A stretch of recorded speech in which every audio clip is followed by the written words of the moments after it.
The crimson sky of Kepler 442b stretched endlessly above the battlefield, its twin suns casting an eerie orange glow across the scarred landscape. Sergeant Elena Vasquez pressed her back against the twisted remains of what had once been a Terran dropship, her breath coming in short gasps as plasma fire scorched the air mere inches from her position. The metallic taste of blood filled her mouth, and she could feel the warm wetness spreading down her left arm where shrapnel had torn through her combat suit. Around her, the sounds of retreat echoed across the barren plains. Heavy boots pounded against the rocky ground as her fellow soldiers fell back toward the extraction point, their voices mixing with the whine of enemy weapons and the distant rumble of approaching Zephyrian war machines. The blue-skinned aliens had caught the human forces completely off guard, emerging from underground tunnels that their scouts had somehow missed during reconnaissance. Elena tried to move, but her left leg refused to respond properly. Looking down, she saw the twisted metal beam that had her pinned against the wreckage. During the initial bombardment, when the Zephyrian artillery had turned their landing zone into a hellscape of fire and debris, she had been thrown clear of her position and trapped beneath the debris of her own transport. Vasquez, where are you? The voice of Lieutenant Morrison crackled through her damaged comm unit. Filled with static and desperation, she could hear the sounds of battle growing fainter in the background of his transmission, which meant the retreat was already well underway. Elena reached for her communicator with her good arm, her fingers slipping on the blood-slick device.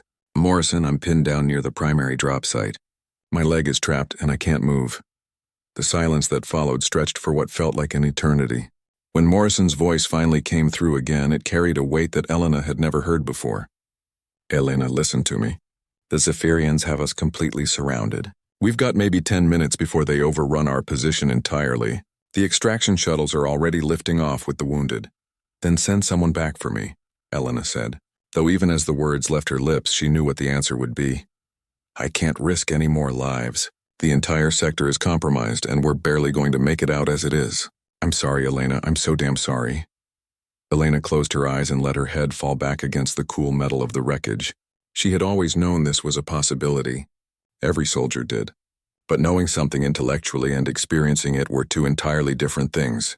The communication channel remained open, and she could hear Morrison barking orders to his remaining troops, coordinating their retreat with the efficiency that had made him one of the most respected officers in the Terran Defense Force. The sound of approaching enemy forces grew louder. The Zephyrians moved with a distinctive rhythm, their forelegs creating a syncopated beat against the ground that was unmistakable once you had heard it. Elena estimated she had maybe 5 minutes before the first scouts reached her position.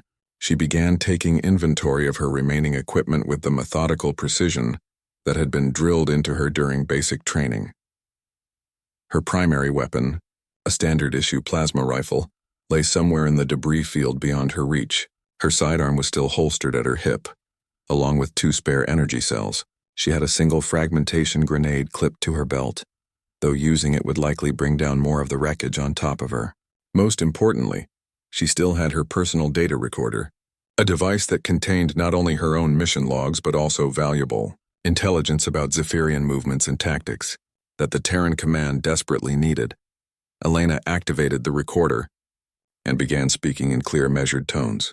Personal log, Sergeant Elena Vasquez, service number 7749 Delta Charlie, current date, October 15th, 2387. I am currently trapped beneath debris at the primary landing site on Kepler 442b following an ambush by Zephyrian forces. My unit has been forced to retreat without me, and enemy contact is imminent. She paused, listening to the growing sounds of the alien advance. I want the record to show that Lieutenant Morrison made the correct tactical decision. Attempting a rescue would have resulted in additional casualties with minimal chance of success. The mission parameters were clear from the beginning. The first Zephyrian scout appeared at the edge of her vision, its elongated head swiveling back and forth as it searched the wreckage field. Elena held her breath, hoping that the shadows cast by the debris would keep her hidden for a few more precious minutes. The alien's skin was the deep blue of Earth's oceans, covered in the ritual scarification that marked it as a warrior caste. Its 4 eyes, arranged in pairs on either side of its skull, moved independently as it scanned for threats. Elena continued her recording in a whisper. Intelligence update. Zephyrian tunnel networks are far more extensive than our orbital surveys indicated. Recommend deep penetration scanning protocols for future operations. Enemy response time to our landing was less than 3 minutes, suggesting either advanced detection capabilities or pre-positioned forces. The scout moved closer, its weapon held at the ready. Elena could see the intricate designs etched into the barrel of its plasma caster, each mark representing a confirmed kill, according to Terran intelligence reports. This particular warrior had seen considerable action. More Zephyrians began filtering into the area, moving with the practiced efficiency of seasoned soldiers. Elena counted at least 12 in her immediate vicinity, with more arriving every minute.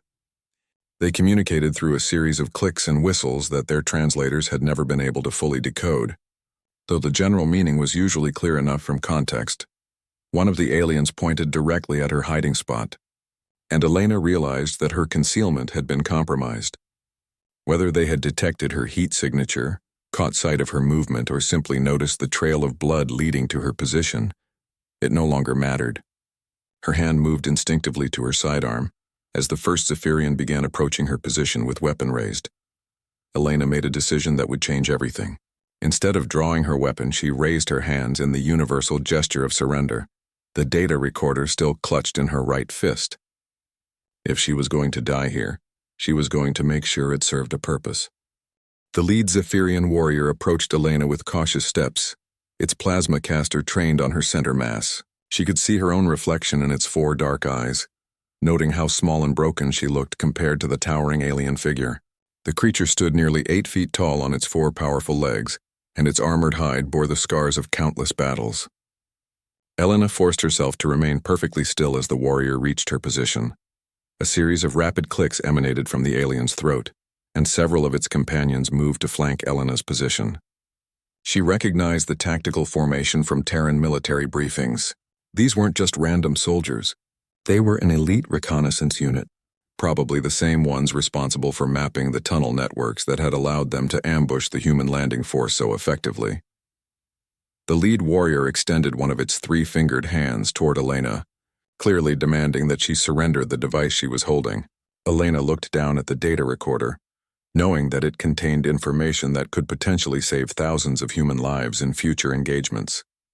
She also knew that refusing to hand it over would result in her immediate execution. "This contains medical information," Elena said slowly, hoping that at least one of the aliens understood basic Terran standard. "Personal medical data, nothing of military value."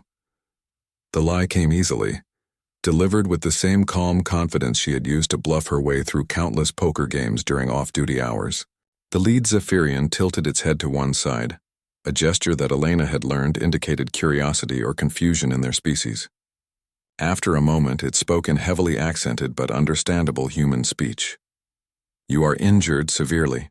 "Why do your people abandon you to death?" The question caught Elena off guard. She had expected interrogation about military positions or demand for intelligence, not what seemed almost like genuine concern. "We follow orders," she replied. "Sometimes those orders require sacrifice." "Inefficient," the alien responded with what might have been disapproval. "Wounded warriors possess knowledge, experience, value beyond single battle." Elena studied the creature's face, trying to read expressions that had evolved on a world completely unlike Earth.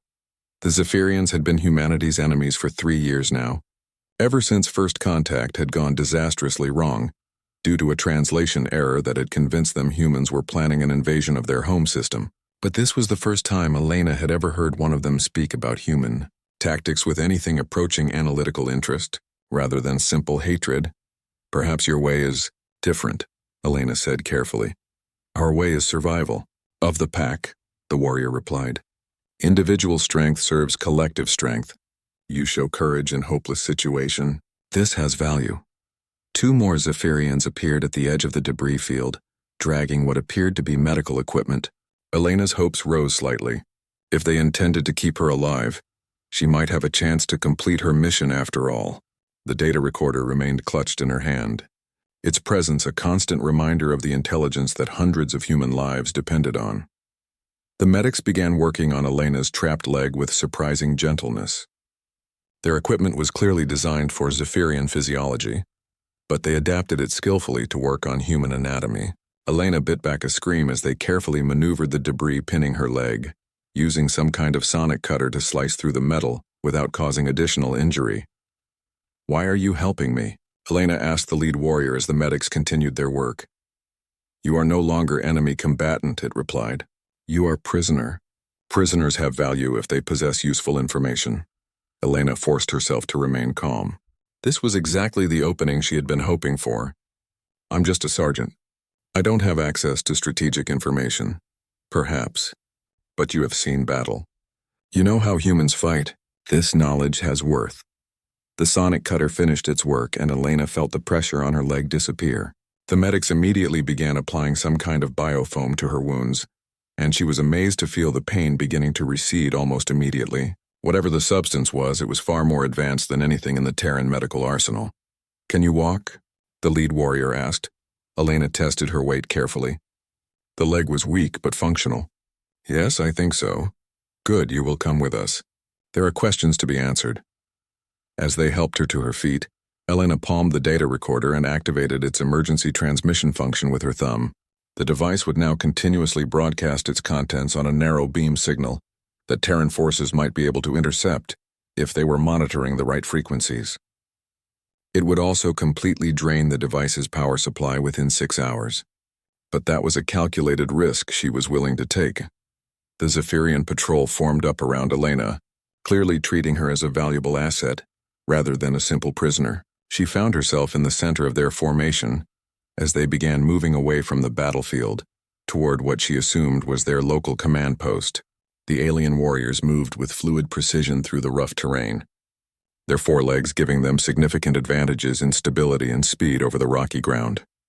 As they traveled, Elena began observing everything she could about Zephyrian tactics and equipment. Their armor was lighter than she had expected, designed more for mobility than heavy protection. Their weapons appeared to be powered by some kind of compact fusion cell, judging by the soft blue glow emanating from the power units.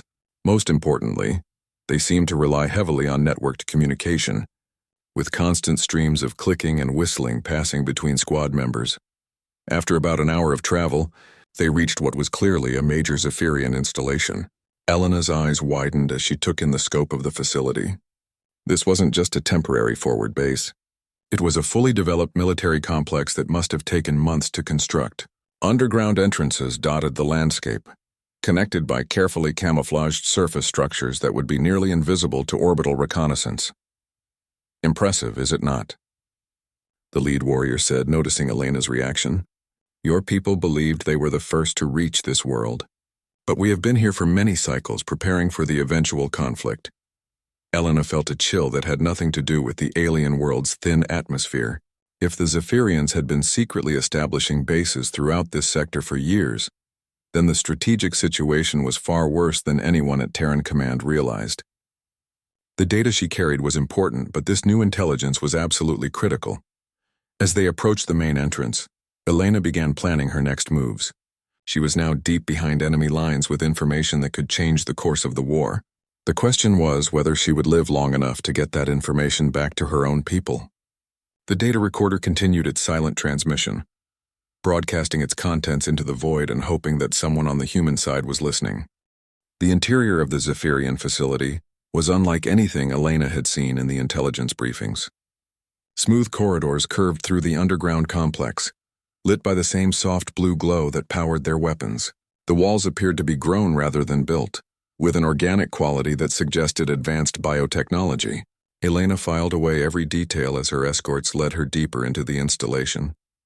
They passed dozens of Zephyrian soldiers, many of whom stopped to stare at the human prisoner with obvious curiosity. Elena noticed that the facility's population was far larger than the surface installations had suggested. She estimated at least 300 individuals in the section she could observe, which meant the total population could easily be in the thousands. Her escort stopped at a circular chamber deep within the complex. The lead warrior gestured for Elena to enter, and she found herself facing a Zephyrian unlike any she had encountered before. This individual was smaller than the warriors, with lighter blue skin marked by intricate silver patterns that seemed to shift and flow in the chamber's lighting. Elena recognized the markings from intelligence reports as indicating high rank, possibly equivalent to a human colonel or general. "I am Strategic Coordinator Vextai," the figure said in perfectly accented Terran standard. You may address me as coordinator. You are Sergeant Elena Vasquez of the Terran Defense Force, correct? Elena felt a surge of alarm. The fact that they knew her name and rank meant their intelligence gathering was far more sophisticated than anyone had realized. How do you know who I am? We monitor all Terran communications, Vexthai replied matter-of-factly. Your transmission logs, personnel files, even personal correspondence. Knowledge of enemy capabilities requires understanding of enemy individuals. The coordinator gestured to a chair that had been modified for human physiology. Elena sat carefully, still favoring her injured leg. Your superiors believe this facility is a temporary forward base established after your arrival in this system. They are incorrect. Elena forced herself to show no reaction, though her mind was racing. If the Zephyrians had been monitoring human communications, they would know about planned reinforcements, supply routes, even strategic objectives. The implications were staggering. This installation has been operational for 2 standard years, Vexthai continued. We have 17 similar facilities throughout this sector, each designed to support long-term operations against Terran expansion. Your species' predictable expansion patterns made site selection relatively simple. Why are you telling me this? Elena asked. Because you are going to help us end this conflict, the coordinator replied. The continued fighting serves neither of our species' interests. Humans are resourceful and adaptable, but ultimately limited by your short lifespans and individual-focused social structures. Zephyrians possess superior technology and strategic patience, but lack your species' innovative flexibility. Elena studied the alien's face, trying to understand the implications of what she was hearing. You're talking about surrender terms. I am talking about cooperation terms, Vexthai corrected. Your people's expansion into this sector was inevitable given your growth patterns. Our resistance was equally inevitable given our territorial imperatives. But continuation of hostilities will result in massive casualties on both sides with no decisive outcome. The coordinator activated a holographic display that showed the current strategic situation across multiple star systems. Elena's training allowed her to quickly interpret the tactical symbols, and what she saw was deeply disturbing. Human forces were outnumbered by more than 3 to 1, and Zephyrian positions were far more extensive than Terran intelligence had indicated. The facility you attacked today was deliberately left vulnerable, Vexthai explained. We needed to capture human personnel for direct communication. Your command structure has proven resistant to our attempts at formal diplomatic contact. Elena felt a mixture of anger and admiration. The entire battle had been an elaborate trap designed to capture prisoners for interrogation. But the tactical sophistication required to execute such a plan was remarkable. And if I refuse to cooperate, then you will be held as a prisoner of war until the conflict concludes, the coordinator replied. Given current strategic realities, that conclusion will likely not favor your species. Elena looked again at the holographic display, studying the deployment patterns and supply lines. Even if the information was accurate, it wasn't necessarily complete. Military commanders rarely shared the full scope of their strategic planning with field coordinators, regardless of species. But the sheer scale of Zephyrian preparation was undeniable. What kind of cooperation are you proposing? Elena asked. Cultural exchange. Technical consultation. Your people possess innovations in individual combat systems and small unit tactics that would benefit our forces. Our people possess advances in biotechnology and strategic coordination that would benefit yours. Rather than destroying each other, we propose integration of capabilities. Elena's hand moved instinctively to where her data recorder was concealed. The device was still transmitting, hopefully reaching Terran monitoring stations with this crucial intelligence. But she needed to keep the conversation going to gather as much information as possible. And you think one captured sergeant can negotiate something like that? You misunderstand your role, Vexthai said. You are not here to negotiate. You are here to observe and report. When you return to your people, you will carry with you complete tactical intelligence about our capabilities and a formal proposal for cessation of hostilities. When I return, Elena tried to keep the surprise out of her voice. Naturally, dead messengers cannot deliver messages. You will be provided with transportation back to Terran lines, along with complete documentation of our strategic position and terms for cooperation. Your commanders will then have the information necessary to make informed decisions about the future of this conflict. Elena felt a strange mixture of relief and suspicion. The offer seemed too generous, which meant there had to be additional factors she wasn't seeing. And if my commanders reject your proposal, then the conflict continues and both our species suffer the consequences, Vexthai replied. But at least the decision will be made with full knowledge of the strategic reality. The coordinator deactivated the holographic display and moved closer to Elena's position. You have questions about our capabilities and intentions. I will answer them honestly, because truth serves our purposes better than deception in this situation. Ask. Elena took a deep breath, organizing her thoughts. This was potentially the most important intelligence-gathering opportunity in the history of human-Zephyrian relations. Every answer could save thousands of lives or reveal crucial weaknesses that might change the course of the war. How many ships do you have in this sector? 47 combat vessels ranging from scout frigates to battle cruisers.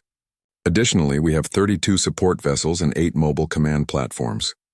Elena felt her heart sink. Human intelligence had estimated Zephyrian naval strength at less than half those numbers. And your ground forces? Approximately 12,000 combat personnel distributed across our installations, with an additional 5,000 in reserve aboard our fleet. Each installation is designed to operate independently for up to 6 standard months without resupply. The numbers were overwhelming. Even if human reinforcements arrived as scheduled, they would be facing odds of nearly 4-to-1. Elena forced herself to continue gathering intelligence, knowing that every piece of information could be crucial to human survival in the coming battles. For the next 6 hours, Elena found herself in the most comprehensive intelligence briefing of her career. Coordinator Vexthai provided detailed information about Zephyrian technology, tactical doctrine, and strategic objectives with a thoroughness that would have been impossible to obtain through conventional reconnaissance. Elena's data recorder continued its silent transmission throughout the session, broadcasting everything to any Terran receivers within range. The most shocking revelation came when Vexthai showed Elena the Zephyrian equivalent of their strategic planning archives. The aliens had been monitoring human expansion for over a decade, studying patterns of colonization and resource extraction with scientific precision.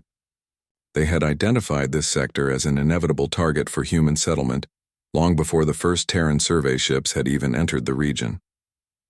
Your species follows predictable patterns, Vexthai explained as the holographic display showed human expansion routes overlaid with Zephyrian defensive preparations. Resource-rich systems near established trade routes, preferably with terrestrial worlds suitable for surface colonies. We simply positioned ourselves along the most likely expansion vectors and waited. Elena studied the display with growing amazement. The level of strategic patience required for such planning was almost incomprehensible by human standards. You've been preparing for this specific conflict for years. Correct. But preparation for conflict is not the same as desire for conflict, the coordinator replied. We hoped that demonstration of our defensive capabilities would convince your people to seek alternative expansion routes. Unfortunately, human territorial ambitions appear to override tactical considerations. Elena thought about the political pressures that drove human expansion.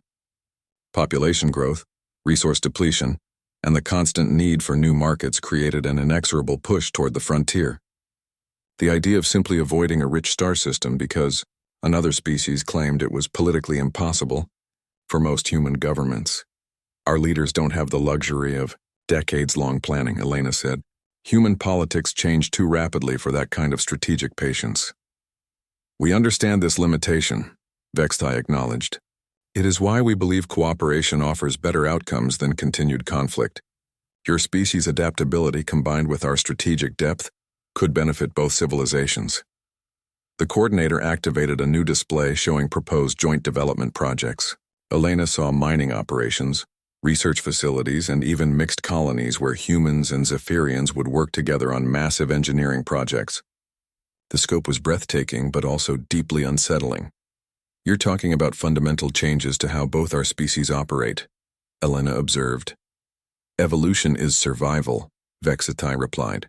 Species that fail to adapt to changing circumstances become extinct. Continued warfare between our peoples will weaken both civilizations and make us vulnerable to other threats. Other threats? For the first time during their conversation, Elena detected what might have been concern in the coordinator's demeanor. Your people have encountered only two spacefaring civilizations, your own and ours. There are others, some of which view both humans and Zephyrians as potential resources rather than potential allies. Elena felt a chill as the implications sank in. The galaxy was apparently far more crowded and dangerous than human authorities had realized. How many others? We have confirmed contact with 4 distinct civilizations, with evidence suggesting at least 3 more exist, within reasonable travel distance. Not all of them share our interest in negotiated solutions to territorial disputes. The coordinator showed Elena star charts marking the known locations of these other civilizations. Their territories formed a rough circle around the human Zephyrian conflict zone, and several appeared to be expanding in their direction. Elena realized that continued fighting between humans and Zephyrians would leave both species vulnerable to intervention by these unknown powers. The hegemony of Cathara considers both our species suitable for incorporation as client races. Vexthai continued. They have been monitoring our conflict with considerable interest, likely planning to intervene once we have sufficiently weakened each other. Elena absorbed this information with growing alarm. Her mission had been to gather tactical intelligence about Zephyrian capabilities. Instead, she was learning about threats that could reshape the entire galactic balance of power. How long before they act? Unknown, but our intelligence suggests they are already positioning assets for potential intervention. Continued warfare between our peoples serves their strategic interests perfectly. Elena stood and walked to the holographic display, studying the strategic situation with new understanding. The conflict between humans and Zephyrians was no longer just about territorial expansion or resource competition. It was about survival in a galaxy where bigger predators were watching for signs of weakness. I need to see more, Elena said. If I'm going to convince my superiors that cooperation is possible, I need evidence that your people are seriously committed to this path. Vexthai considered this request for several moments. Very well, but understand that what you are about to see represents information that could significantly damage our defensive capabilities if misused. The coordinator led Elena through a series of security checkpoints. Deeper into the facility, Elena noted the positions of guard stations, the layout of critical infrastructure, and the apparent location of command and control centers. If she had been planning an assault on the installation, the information would have been invaluable. They eventually reached a vast chamber that housed what appeared to be the facility's primary computer core. The room was filled with organic-looking structures that pulsed with soft light, connected by networks of crystalline fibers that carried data streams visible as flowing patterns of color. This is our Tactical Coordination Center, Vexthai explained. From here we monitor all Zephyrian operations throughout this sector and coordinate responses to human activities. Elena stared at the display screens surrounding the central core. She could see real-time positions of Zephyrian forces, supply status reports, and what appeared to be predictive models of human force movements. The sophistication was far beyond anything she had imagined. Your intelligence capabilities are remarkable, Elena said. Necessary for survival, Vexthai replied, but also demonstrative of our commitment to peaceful resolution. We could have used this intelligence to inflict far greater casualties on your forces. Instead, we chose to capture prisoners for communication purposes. Elena realized the truth of this statement. With intelligence this detailed, the Zephyrians could have ambushed human forces repeatedly, potentially destroying the entire expeditionary fleet. The fact that they had chosen restraint suggested genuine interest in finding alternatives to warfare. I need to transmit this information to my superiors, Elena said. They need to understand the full scope of what we're facing. That is precisely why you are here, Vexthai confirmed. But first there is one more thing you must see. Vexthai led Elena to a section of the facility she hadn't known existed. The corridors here were different, wider and more elaborate, with walls that seemed to be alive with flowing patterns of light. The air itself felt different, charged with an energy that made Elena's skin tingle. They were clearly entering an area of critical importance to the Zephyrian operation. What you are about to witness represents our greatest strategic asset, the coordinator explained as they approached a massive sealed door. It is also the primary reason we seek cooperation rather than conquest. The door dilated open like an iris, revealing a chamber that took Elena's breath away. The space was enormous, easily the size of a football stadium, and it was filled with what could only be described as a living machine. Organic structures twisted and pulsed throughout the chamber, connected by networks of crystalline conduits that carried streams of data, visible as rivers of light. "This is a consciousness web," Vexthai said. "It allows our entire population to share thoughts, experiences, and knowledge instantaneously, across any distance. What one Zephyrian learns, all Zephyrians can know within moments." Elena stared at the structure in awe and horror. The implications were staggering. "You're talking about a collective consciousness." "Not collective," Vexthai corrected. "Connected. Individual identity remains intact, but knowledge becomes shared property. It is how we achieved our strategic coordination and technological advancement. It is also why we understand the value of diversity and perspectives." Elena watched as several Zephyrians approached connection points throughout the chamber, placing their hands on biomechanical interfaces that immediately began glowing with activity. She could see their expressions change as they accessed the shared knowledge network, their eyes taking on a distant look that suggested they were processing information from multiple sources simultaneously. "This is how you knew so much about human capabilities," Elena realized. "Every Zephyrian who encounters humans shares that knowledge with the entire species." "Correct. And it is why we believe cooperation serves both our species better than conflict. Through the web, we have experienced human creativity, adaptability, and individual innovation through the memories of those who have encountered your people. These qualities complement our own strengths remarkably well." Elena felt a chill as she considered the implications. "You want to connect humans to this system, eventually perhaps. But that would require voluntary participation and careful preparation. The immediate proposal involves much simpler forms of cooperation: joint research projects, shared defensive arrangements, cultural exchange programs. The web would allow us to understand and work with humans far more effectively than traditional diplomatic methods." Elena studied the chamber, noting the security arrangements and the apparent number of connection points. If this system was truly the foundation of Zephyrian society, its destruction would cripple their entire civilization. But she also recognized that attacking it would likely trigger a response that would devastate human forces in the region. "How many of your people are connected at any given time?" she asked. "All adult Zephyrians maintain some level of connection," Vexthai replied. "The intensity varies based on need and circumstance. In times of crisis, the entire population can focus their collective intelligence on problem solving. During peaceful periods, the connection provides background sharing of experiences and knowledge." Elena tried to imagine what such an existence would be like. The idea of having instant access to the experiences and knowledge of an entire civilization was both appealing and terrifying. "Do you lose your individual identity?" "Individual perspective becomes more valuable, not less," Vexthai explained. "The web benefits from diversity of thought and experience. Conformity reduces the system's effectiveness. This is why contact with humans has been so valuable. Your species' perspectives have enhanced our understanding of the galaxy considerably." Elena realized that this revelation changed everything about the strategic situation. The Zephyrians weren't just another spacefaring civilization competing for resources. They were a genuinely alien form of intelligence that could offer capabilities beyond human imagination. But they were also potentially vulnerable in ways that could be exploited if necessary. "What happens if the web is damaged or destroyed?" Elena asked. "Catastrophic disruption of our society," Vexthai admitted without hesitation. "Individual Zephyrians would survive, but our coordination and knowledge-sharing capabilities would be severely reduced. It is our greatest strength and our greatest vulnerability." Elena appreciated the coordinator's honesty, but she also recognized the implicit threat in the statement. An attack on the web would provoke massive retaliation from the entire Zephyrian civilization. The risk-reward calculation for such an assault would be extremely unfavorable for human forces. "I understand why you prefer cooperation to conflict," Elena said.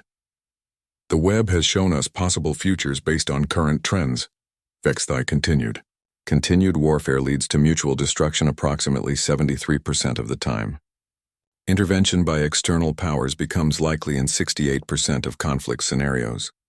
Cooperation produces favorable outcomes for both species in 91% of projected scenarios." Elena felt another chill as she realized the implications. "You can predict the future?" We can model probable outcomes based on available data and historical patterns. The web's computational capabilities far exceed those of any individual intelligence, allowing for complex scenario analysis. But predictions become less reliable over longer time periods and with unknown variables. Elena thought about the unknown variables in the current situation. Human reinforcements were scheduled to arrive within the month, potentially changing the strategic balance. Political developments on Earth could alter the entire conflict dynamic. Most importantly, the activities of the other galactic civilizations Vexthai had mentioned remained largely unpredictable. What do your models show about human response to your cooperation proposal? Elena asked. Significant uncertainty, Vexthai admitted. Human decision-making processes remain partially opaque to our analysis. Your species' tendency toward individual initiative and rapid tactical adaptation makes predictions difficult. This is actually one of your greatest strategic advantages. Elena smiled slightly at the implicit compliment. So you're taking a calculated risk by releasing me with this information. Indeed. But our analysis suggests that presenting complete information serves our interests better than maintaining deception. Human intelligence capabilities would eventually uncover much of this data through conventional reconnaissance. Providing it voluntarily demonstrates our commitment to transparency. Elena looked around the chamber one more time, memorizing every detail. The data recorder hidden in her equipment was still transmitting, sending detailed information about Zephyrian capabilities back to any Terran receivers within range. But she was beginning to realize that the real decision wouldn't be made by military commanders analyzing tactical intelligence. The choice between cooperation and continued warfare would ultimately be a political one, made by leaders who might never fully understand the implications of either path. Elena's job was to provide them with the most complete and accurate information possible, regardless of her personal opinions about the best course of action. I'm ready to return to my people, Elena said. Vexthai nodded. Transport has been arranged. You will be provided with complete documentation of our proposals, along with communication protocols for future contact. The decision point approaches for both our species. 3 days later, Elena found herself aboard a Zephyrian transport approaching the edge of human-controlled space.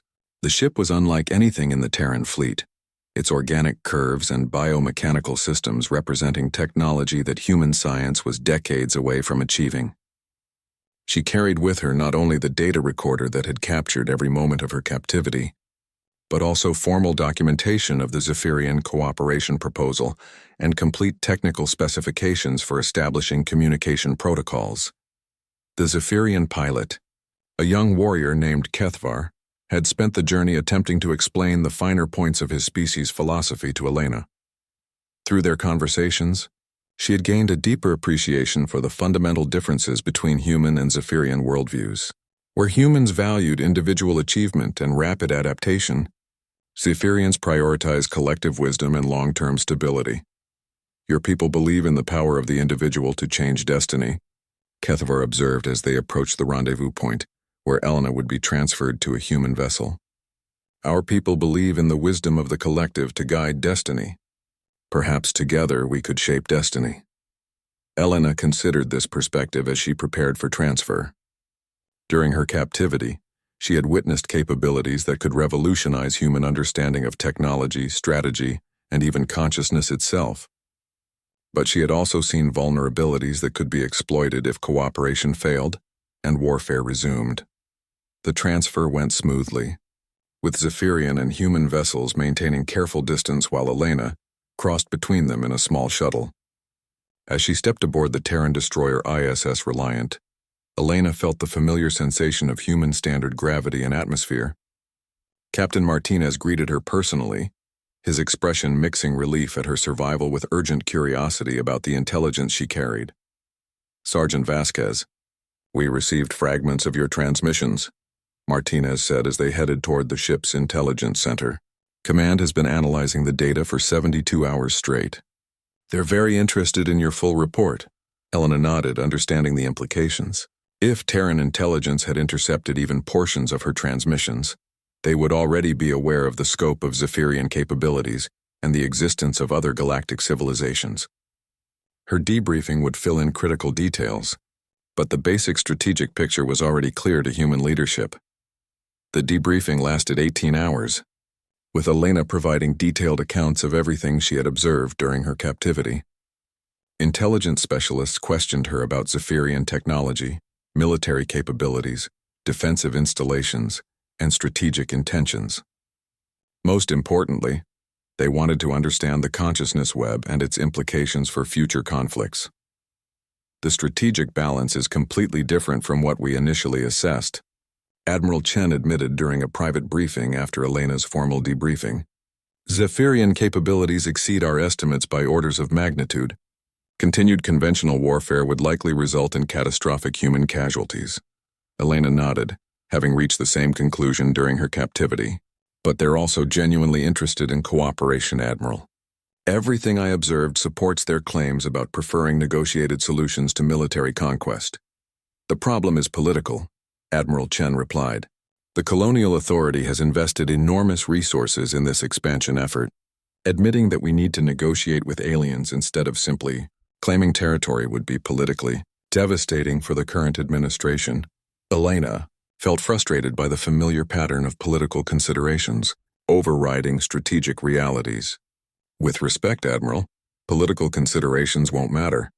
Much if the hegemony of Cathara decides to intervene while we're fighting the Zephyrians.